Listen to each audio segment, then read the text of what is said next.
رجوع اللہ کی اہمیت از روئے قرآن و حدیث، سر کیا فرمائیے گا؟ بسم اللہ الرحمن الرحیم۔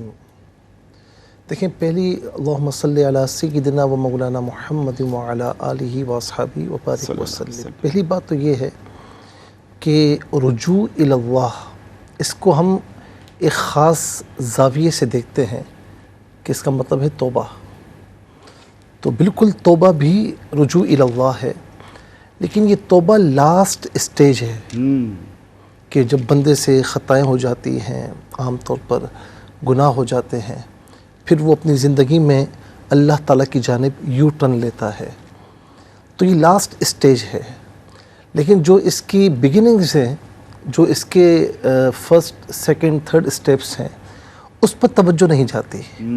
رجوع اللہ کا اگر یوں سمجھ لیں کہ اس کا کینوس وسیع کیا جائے تو رجوع اللہ میں کیا ہے، دو لفظوں میں سے یوں بیان کروں گا کہ خدا سے کنیکٹ ہونا اور اللہ تعالیٰ کی جانب متوجہ ہونا۔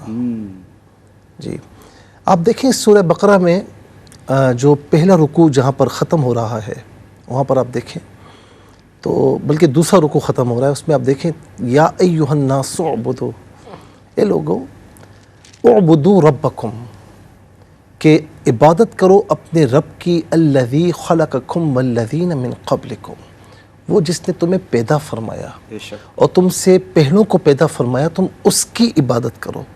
یعنی جو ہم سانسیں لے رہے ہیں یہ اس کی عطا کردہ ہیں، جو ہم زندگی بسر کر رہے ہیں تو یہ اس کی عطا کردہ زندگی ہے، جو نعمتیں ہم اویل کر رہے ہیں یہ ساری نعمتیں اس کی عطا کردہ ہیں۔ تو اس کی طرف اگر متوجہ نہ ہوں تو پھر کس کی جانب متوجہ ہوں؟ مشہور مقولہ ہے نا کہ جو اللہ کا نہیں ہو سکتا وہ کسی کا بھی نہیں ہو سکتا۔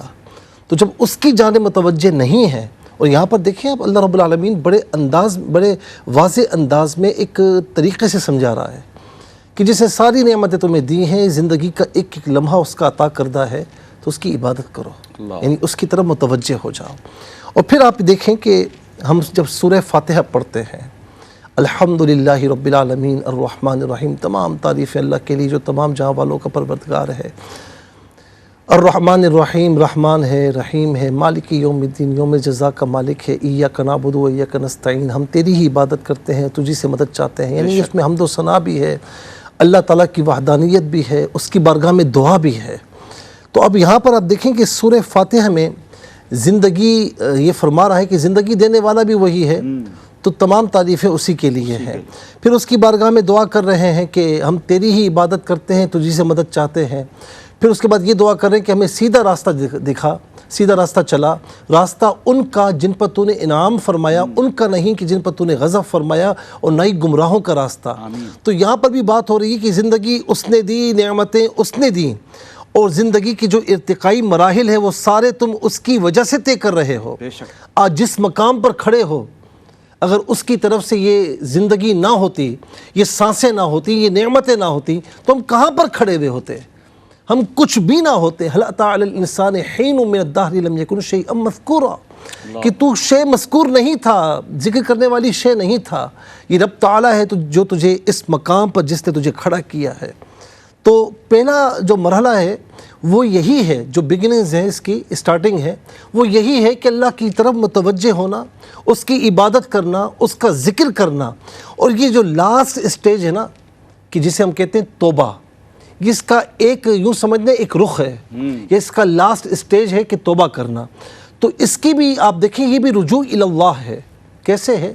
قرآن کریم میں کہ یا ایھا الذین آمنوا توبوا الی اللہ توبۃ نصوحا، ایمان والو اللہ کی بارگاہ میں توبۃ نصوحا کرو۔